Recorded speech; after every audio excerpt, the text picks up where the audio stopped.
Selvi from Senthil garments. இதுமாரி மிஷினில் E17 அதாவது எரர் 17 காமிச்சிச்சின்னா மிஷினில் நூல் மாட்டிக்கிட்டு அப்படின்னு அர்த்தம்.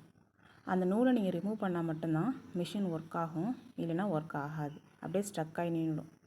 அதுக்கு என்ன பண்ணணும் அப்படின்னா, இதுமாதிரி ஸ்டக் ஆகிட்டுனா ஒன்றும் படவே நூலும் எடுக்க முடியாது, மிஷினும் மூவ் ஆகவே ஆகாது. அப்போ என்ன பண்ணணும், இந்த ஸ்க்ரூவை வந்து அந்த 2 ஸ்க்ரூ இருக்குது பார்த்தீங்களா, அந்த 2 ஸ்க்ரூவுமே ரிமூவ் பண்ணிடணும். அப்படி 2 ஸ்க்ரூ ரிமூவ் பண்ண முடியலை அப்படின்னா அட்லீஸ்ட் ஒன்றாவது ரிமூவ் பண்ணி ஃபஸ்ட்டு ட்ரை பண்ணி பாருங்கள். அப்பயும் வரல அப்படின்னா 2த்தையும் ரிமூவ் பண்ணி தான் நீங்கள் கிளியர் பண்ண வேண்டியதாக இருக்கும். ரிமூவ் பண்ணிவிட்டு இதை மாதிரி ஏதாவது ஒன்று வச்சு லேசாக தூக்குனிங்கன்னா, அந்த அடியில் லேசாக வச்சு தூக்குனிங்கன்னா இப்போ வந்து இதை மாதிரி ரொட்டேட் பண்ணி பார்க்கணும். அப்போ நூல் வந்து கீழே வந்து வந்துடும். அப்போ நம்ம ஈஸியாக எடுத்துடலாம். அதுக்கப்புறம் மறுபடியும் டைட் பண்ணிவிட்டு ஆன் பண்ணி பாருங்கள். E17 காமிக்கவே இல்லை.